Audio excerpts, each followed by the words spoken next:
What's good? It's Russell King here. Today I'm going to be going over what just happened on the recent pay-per-view of WWE at Clash at the Castle. Finna jump straight into it. Starts off with AJ Styles versus Cody Rhodes for the WWE Championship in an I Quit match. Very surprised this opened the show. I was very surprised this opened the show, but I'm kind of glad that it did open the show. This was a fantastic match. This was great. This was great. I expect nothing else from two great in-ring performers as AJ Styles and Cody Rhodes. Early on in the match, it started off with Cody Rhodes getting the upper hand, constantly outsmarting AJ Styles. Then we get towards later in the match, Cody Rhodes ends up tossing AJ Styles over the barricade. They start fighting in the crowd. They even start fighting towards the locker room area. They even start fighting in the sound area where they end up playing, where the producers, play the theme songs or whatever. Then we get back into the ring. Then we get to the outside. AJ Styles ended up hitting back-to-back brain busters on the announce table. Then after he hits the brain buster for the second time, AJ Styles and Mama Rhodes starts getting into it. They start going back and forth talking. Then after AJ Styles stopped talking to Mama Rhodes, it shows that Cody Rhodes is bleeding. I think he started bleeding from when AJ Styles ended up throwing Cody Rhodes into the barricade. I'm assuming Cody Rhodes probably started bleeding himself. AJ Styles starts getting an upper hand, starts dominating a bit. During the match, we start getting fuck you AJ Styles chants. Then we get a moment on the outside where AJ Styles tries to do what he did 2 weeks ago when he faked his retirement, tries to do a Styles clash off the steel steps. Cody ends up countering it, ends up making his comeback, hits a disaster kick, goes for a crossroads, but AJ Styles ends up reversing it. He ends up getting the upper hand again. Then we get a moment where AJ Styles gets a steel chair, ends up taking the steel chair, puts Cody Rhodes' head through the chair, and ends up stomping on it. Stomping on it to hurt Cody Rhodes' neck. Cody Rhodes gets asked, does he quit? Cody Rhodes, of course, doesn't quit. Then we get AJ Styles starts getting kendo sticks, constantly hitting him with the kendo sticks. Then we get a sequence where Cody Rhodes gets put in the STF by AJ Styles, and he ends up passing out. AJ Styles wants the ref, to end the match, but the ref tells him that it's an I quit match. Cody has to say I quit. Then out of nowhere, AJ Styles gets outside the ring. He pulls out this bag, the black bag. Now, everyone assumed it was going to be thumbtacks, but it was actually handcuffs. Ends up pulling out handcuffs and ends up handcuffing Cody Rhodes arms behind his back. He handcuffs Cody Rhodes. Then he starts, of course, constantly attacking Cody Rhodes, abusing him while Cody Rhodes is handcuffed, attacking him with kendo sticks and chairs. Then he goes back outside, talks to Mama Rhodes again. They get back and forth. They're getting heated. They're getting a heated exchange. Then Mama Rhodes ends up slapping AJ Styles. She slapped him 3 times. AJ Styles, it looked like for a moment AJ Styles was actually going to attack Mama Rhodes as well, but he doesn't. Then, while this is happening, Cody Rhodes is rearranging the handcuffs so that his hands can be in front of him instead of behind him, which he does. AJ Styles ends up getting a chain, wrapping the chain around his arm, setting up the phenomenal forearm. Tries to go for the phenomenal forearm, but Cody Rhodes ends up picking up a chair, throws it on AJ, which leads to AJ falling off the ring apron onto a table. Earlier in the match, Cody Rhodes sets up a table. I completely forgot he even set up a table early in the match because nothing happened, but that table led to this spot right here, the spot where AJ falls on it. Then, after AJ falls to the table, Cody Rhodes finds the key, unlocks the handcuffs. Cody makes his comeback. Cody hits a Cody cutter into a crossroads, hits another crossroads. Then he grabs a steel chair, does a third crossroads on the steel chair. Then Cody Rhodes handcuffs AJ Styles. He handcuffs him to the ropes. Cody starts attacking AJ Styles. AJ has nowhere to go. He's attacking him with chairs. I don't think he attacked him with kendo sticks, but he's constantly attacking him with a steel chair. Then he goes to the outside of the ring, picks up the steel steps, about to hit AJ Styles with the steel steps. AJ Styles is in the corner, tries to hit him with the steel steps. AJ Styles fears for his life, ends up saying I quit, and that's the end of the match there. After the match though, Cody Rhodes is still holding the steel steps and ends up hitting AJ Styles with the steel steps anyway, he ends up celebrating. The crowd is going crazy. Walks out. He's going towards the entrance ramp. Then out of nowhere, Solo Sikoa comes out. Solo Sikoa comes out. No theme music at all. Comes out. Him and Cody Rhodes have a stare down. Then the Bloodline attacks Cody Rhodes. Shortly after, Randy Orton and Kevin Owens makes the save, and that's the end of the first match. I like what they did here. This was great. This was an amazing match. I'm interested to see what's next for Cody Rhodes because I'm assuming he's going to be in the Bloodline storyline now with Solo and the Bloodline attacking him. But they do got Kevin Owens and Randy Orton helping him, so I don't know if this is going to be a 6-man tag match. I don't know if this is going to be a 1v1 between Solo and Cody Rhodes at Money in the Bank. But I am interested to see what's next for Cody Rhodes. Next, we get the triple threat tag team match between Alba Fire, Aldon versus Shayna Baszler, Zoe Stark versus Bianca Belair and Jade Cargill. This match exceeded my expectations. I did not expect this match to be as good as it was, but this was a really good match. Very fun. I love this match. Was very exciting. Starts off early on in the match. Now, early on in the match, this match was going exactly how I predicted, how I thought it was going to go. Bianca Belair and Jade Cargill basically dominated this match. Dominated this match very early on. For the first like 5-ish minutes, Jade and Bianca was dominating the match. But then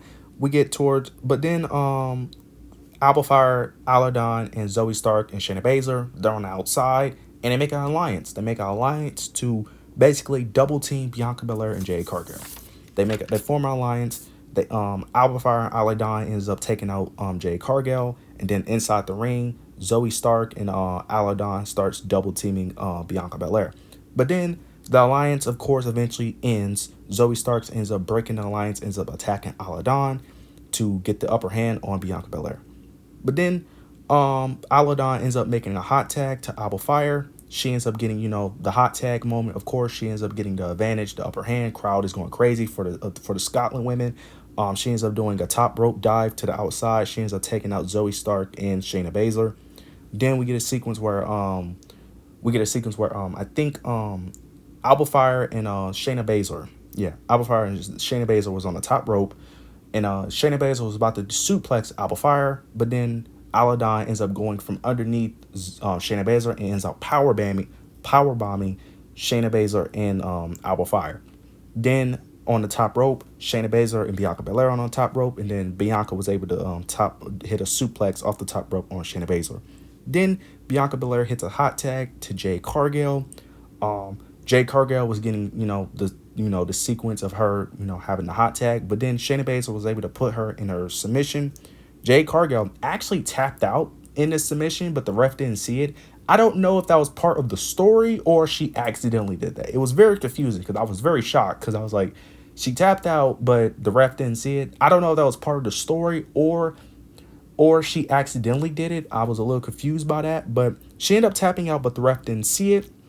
And Jade Cargill constantly trying to fight out of the submission, but she's fading and she can't get out of it. Bianca Belair gets on the top rope, hits a 450 splash to break the submission hold. Jade and Bianca hits their tag. They hit their tag team finisher where Bianca hits like a DDT while Jade is holding the opponent, and then Jade ends up doing a German suplex. They hit their finisher on Shayna Baszler. She goes for the pin on Shayna Baszler, but out of nowhere, Aldon ends up doing a German suplex on Jade Cargill, pin Shayna Baszler, and they are your new WWE Women's Tag Team Champions. This surprised me. This very much surprised me. I thought people was overreacting when people were saying that the Scotland crowd needs at least one of the Scotland people to pick up the victory, but I was wrong. I actually like this though. I like this though because in my opinion, I know why they put the titles on Jade and Bianca, but in my opinion, they don't need those. We all know that they're going to be single stars anyway. I think this is the right time. Well, I don't know if it's the right time, but I'm not mad at it. Curious to see how they're going to build the aftermath of this. I don't know if they're going to start the feud immediately, or maybe they could do a thing where they try to regain the titles and then they win it back.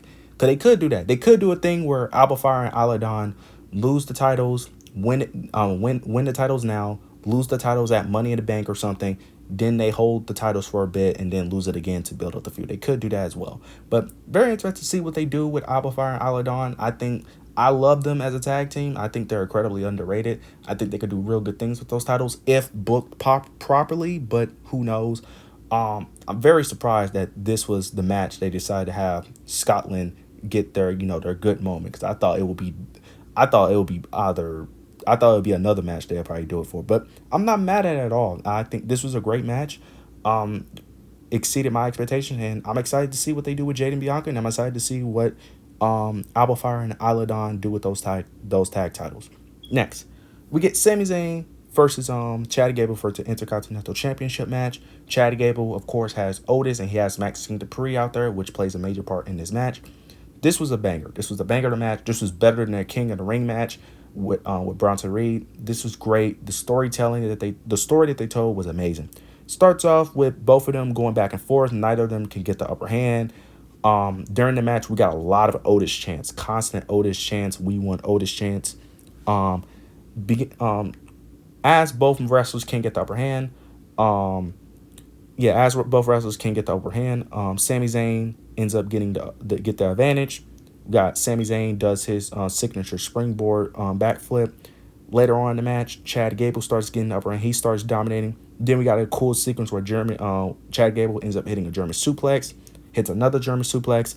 Then Chad Gable tries to go for a third German suplex. Sami Zayn reverses it. Then they kept going back and forth, reversing each other's German suplex. They kept on wrapping each other over and over and over again. They did this like 10 times. It was very fun, though. They did it like 10 times with Sami Zayn finally getting the upper hand, ends up hitting the German suplex.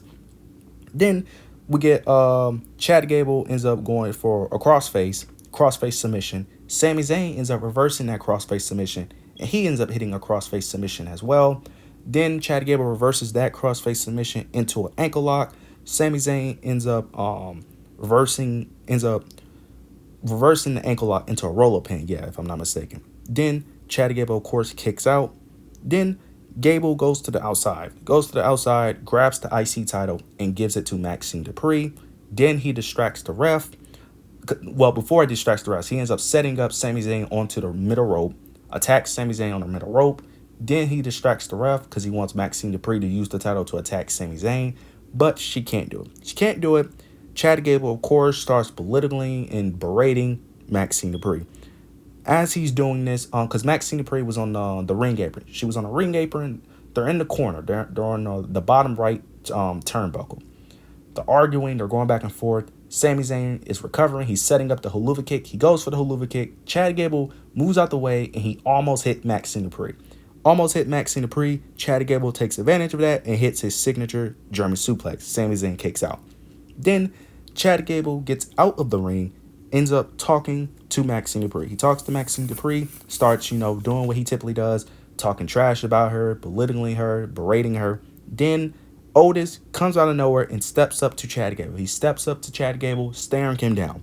Then, out of nowhere, Sammy goes for a suicide dive. Otis ends up taking the bullet from him, pushes Chad Gable out the way. Then we get after he takes the bullet for Otis, Chad Gable ends up going to the top rope and ends up doing a backflip on Otis and Sami Zayn.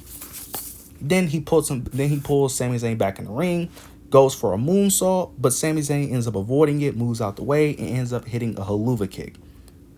He didn't hit the Helluva Kick. He ends up going for the Helluva Kick, actually. Yeah, he ends up, doing his signature suplex towards the turnbuckle, goes for the Helluva Kick, but his legs gives out. During this match, they was playing a leg injury. Yeah, they played a leg injury and an arm injury in this match. His leg gives out. He can't hit the Helluva Kick. Then Chad Gable rolls out the ring. Then we get a sequence where they're brawling outside the ring. Chad Gable throws Sami Zayn towards the barricade, but Sami Zayn ends up jumping on the barricade. He does his signature jump on the barricade, then does a backflip, but he couldn't hit the backflip in time, which led to Chad Gable ended up knocking Sami off the barricade into an ankle lock. Sami Zayn is in an ankle lock. He can't get out of it. Sami Zayn reverses the ankle lock, he ends up tossing Chad Gable by accident and made Chad Gable accidentally hit Maxine Dupree in the leg. Ended up accidentally knocking Maxine Dupree over, injuring, I don't know if he injured her same leg or not, but he ends up attacking her leg by accident. This, of course, makes Otis mad. Otis ends up looking at Chad Gable, staring him down, looks like he's about to attack, but Chad Gable quickly gets in the ring. And he immediately distracts the ref again, because after he accidentally attacked Maxine Dupree, Sami Zayn was still hobbled and still injured from the ankle lock. It looks like, so he distracting the ref. Otis trying to decide whether or not he wants to attack Sami Zayn. He's about to attack Sami Zayn, but Maxine Dupree ends up yelling out to Otis to not do it, and Otis ends up choosing Maxine Dupree over attacking Sami Zayn. Ends up carrying her out. Chad Gable is upset. He's talking to Otis, constantly telling him what's he doing, what are you doing. Otis ends up ignoring Chad Gable's orders and ends up walking out and leaving the arena, which leads to Sami Zayn taking the advantage, hits a Luva kick, and wins and retains his Intercontinental Championship match. This was perfect. The storytelling they told, the story of Otis, Maxine Dupree, Chad Gable was amazing. I love what they did here. This was great. And it looks like my prediction is coming right with Chad Gable eventually is going to win. Because he's going to win. People need to calm down. People are mad that Chad didn't win. He's going to get his moment. He's going to get his moment. You just got to wait. He's going to get the moment at either Money in the Bank or SummerSlam. I'm predicting Money in the Bank, but it could happen in somewhere. He's going to get his moment. You just got to chill and calm down. This was great.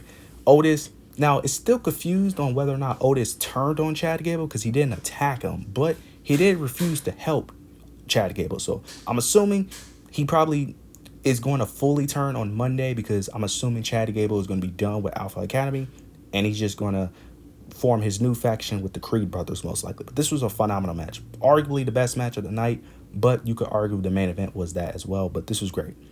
Now next, we get Piper Niven versus Bayley for the WWE Women's Championship. Bayley with Chelsea Green by her side. Early on in the match, it didn't really take long for Chelsea Green to get involved. Very early in the match, Chelsea Green got involved. She got involved twice. Actually 3 times in this match, now that I think about it. But early in the match, she ended up slapping Bayley early in the match when Bayley was on the outside. Piper Niven distracted the ref. Then we got a moment where Bayley was getting the upper hand. Bayley was running towards the ropes. Chelsea Green ended up pulls Bayley's leg. Bayley ended up stomping on Chelsea Green's hand. Chelsea Green got upset, got angry, and she ends up talking to the ref, constantly complaining to the ref, and she ended up touching the ref. She ended up pushing the ref. She ended up touching the ref's eyes. She was very frustrated. The ref couldn't take it anymore and ends up throwing her out of the match. Now we got a 1v1 match, official 1v1 match with no interferences, with Chelsea Green getting thrown out. During this, Piper Niven was dominating Bayley for a good portion of this night. They're showing Piper dominant, showing her brute strength that Bayley just could not match. But then towards later in the match, though, we get towards the top rope. Bayley ends up hitting a Bayley to belly off the top rope.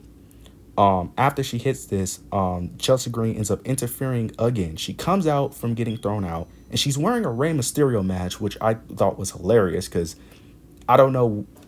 I thought it was hilarious because logically speaking, that disguise doesn't help because you're still wearing the same outfit. But it was hilarious that she wore a Rey Mysterio match. She ends up distracting the ref because after Bayley hits the Bayley to belly, Bayley ends up going for the pin. But the ref was distracted. After Chelsea Green stops distracting the ref goes for the pin. It ends up being a 2 count. Bayley gets frustrated, ends up taking out Chelsea Green. Then, after she takes out Chelsea Green, Bayley gets back in the ring, tries to hit the Rose Plant, but Piper Niven ends up reversing it, ends up hitting the Piper Driver. I thought when she hits that, it was over. I thought Bayley was going to lose. Goes for the pin, kicks out. Then Piper goes for a senton. Bayley ends up moving out the way. Then Bayley ends up hitting a crucifix for the win. This was a good match. This was a solid match. I will say the interferences kind of made this match what it was, but this was solid overall. I do wish they would give Bayley more respect because this was one of the shorter matches on the card as well. Yeah, this was the shortest match on the card. Yeah. They really haven't really gave Bayley much to work with because I know a lot of people are like, Bayley is a boring champion. She should just lose the belt. It's like, I can't blame Bayley for her title reign when they're not giving her much to work with. Like, she don't even be on TV that much. Like, she don't even get much TV time on SmackDown. Like, so I can't really blame Bayley for why her title reign isn't that enjoyable. It's like, it's not her fault that she's not getting much time. But overall, this was a solid match. Like I said, Bayley's probably going to hold this until Money in the Bank all the way to SummerSlam where she'll eventually lose to Nia Jax. This was fun overall. I love the interferences. I want to see more Piper Niven, though. I do want to see more Piper Niven because Piper Niven was great. I thought she did a fantastic job, and I hope they use her more. Now we get to the main event. Drew McIntyre versus Damian Priest, and this match was amazing. This match was great. Everything they did here was fantastic, but I'm finna go and jump straight into it. Starts off with Drew McIntyre getting the upper hand, getting the better of Damian Priest. Damian Priest got early offense, but every time he got offense, Drew McIntyre was able to counter it very quickly. Then we get towards a little bit towards later in the match. Damian ends up going for a suicide dive on Drew McIntyre, but his leg get caught in the ropes. I don't know if that was planned or they just played it off. Because it looked like when it first happened, Drew McIntyre was trying to help him, but he stopped and just played it off and started attacking Damian Priest while his leg was caught in the ropes. But eventually, Damian Priest ends up, letting him out of the ropes, because he got to win the match. He can't win via countout. Then we get Drew McIntyre later he goes for a suplex on Damian Priest while after he untangled Damian Priest out of the ropes. Drew McIntyre ends up hitting a future shot DDT. Damian Priest kicks out. Then they end up having a good back and forth. They're on the top rope. Drew McIntyre tries to go for a suplex up the top rope. Damian ends up getting out of it and ends up hitting a Razor's Edge. He ends up hitting a Razor's Edge. Then they end up having after the Razor's Edge, he goes for the pin. Drew McIntyre kicks out. Then they have a back and forth. They end up going back and forth, trading blows, trading kicks. Then, then Damian Priest tries to go for a spinning kick. Drew McIntyre ends up reversing it, ends up hitting his signature neck breaker. Then, Drew McIntyre goes for the Claymore. Damian Priest rolls out the ring. Damian Priest is near the barricade. He's at the barricade area. Drew McIntyre runs towards Damian Priest, hits the Claymore into the barricade. Drew McIntyre picks him up, throws Drew McIntyre in the ring, goes for another Claymore, but Drew McIntyre ends up doing his signature South to Heaven choke slam. Goes for the pin. Drew McIntyre kicks out. Then we get Drew McIntyre gets go towards the top rope. They're going back and forth on the top rope. Damian Priest ends up hitting a Hurricanrana off the top rope. After he hits the Hurricanrana off the top rope, Drew McIntyre gets up, hits another Claymore to Damian Priest. Damian Priest ends up kicking out. Then I'm not mistaken. It was after this, a ref bump happened. The referee at first avoided the ref bump at first. He ends up getting out of the ring to avoid the ref bump after Drew McIntyre tossed Damian Priest in the corner, I'm not mistaken. Then the ref gets back in the ring. He's in the same corner. Then out of nowhere, Drew McIntyre tosses Damian Priest into the ref, and then the ref ended up getting tossed out the ring, ended up hitting the barricade. I think the ref was on the ring apron, if I'm not mistaken, while Drew McIntyre tossed Damian Priest into the turnbuckle, which knocked the ref off the ring apron. So there's no referee. Damian Priest is distracted. Damian Priest was distracted because he accidentally hit the ref, even though Drew McIntyre was the one that tossed him. Drew McIntyre ends up hitting the Claymore, goes for the pin, but there's no referee. The crowd is chanting. I think they chanted all the way to 8. Out of nowhere, a referee is counting 1, 2. They didn't count the 3 count, and then the referee was no other than CM Punk himself. CM Punk screws Drew McIntyre. CM Punk does not count the 3 count at all. Drew McIntyre looks up. He sees that it's CM Punk. He is frustrated. CM Punk is backing up into the corner. Drew McIntyre starts choking out CM Punk. CM Punk ends up hitting Drew McIntyre with a low blow. Hits him with a low blow. Leaves the ring and just watches the rest of the match. Damian Priest hits the South of Heaven choke slam and retains his World Heavyweight Championship. This was great. This was amazing. This was executed perfectly. Because I was even shocked because I said this was going to happen. It just didn't happen the way I thought it was. But this happened better than I expected. Because when the referee was counting, I thought that was a real ref. But once he didn't count 3, I was like, what's going on? This was great. Everything was executed perfectly. I understand fans wanted Drew McIntyre to win his moment, but it just didn't make sense. I get it. You want him to win in his hometown, but it's just not the right time. Why would Drew McIntyre win? Only for him to have a 1 month, maybe 2 month reign, because he's not holding it past SummerSlam. The feud of the summer is going to be Drew McIntyre versus CM Punk. That's why they did this spot. Most likely they're going to have a match at SummerSlam, maybe Money in the Bank, but that may be too early. But most likely they're going to have that match at SummerSlam. That's what they're building off of. That's what they're going to build off of. It's no point of Drew McIntyre having his moment for one night and then he loses it very quickly. This was great. This was amazing. This was an amazing pay-per-view. I feel like everyone who won. I feel like stories progressed. This was an amazing pay-per-view. This is possibly the best pay-per-view of the year outside of WrestleMania. You, yeah, outside of WrestleMania, this is probably the best WWE pay-per-view. I would say this was great. This was great from start to finish. The crowd was electric. Everything that needed to happen happened. But this was amazing. You guys let me know what you guys thought. Let me know your thoughts and opinions down below. Let me know what you guys thought should have happened. Maybe you guys thought different winners should have won, but you guys let me know what you guys should have thought. Leave your comments down below. Make sure you like, comment, and subscribe. But yeah, that's it.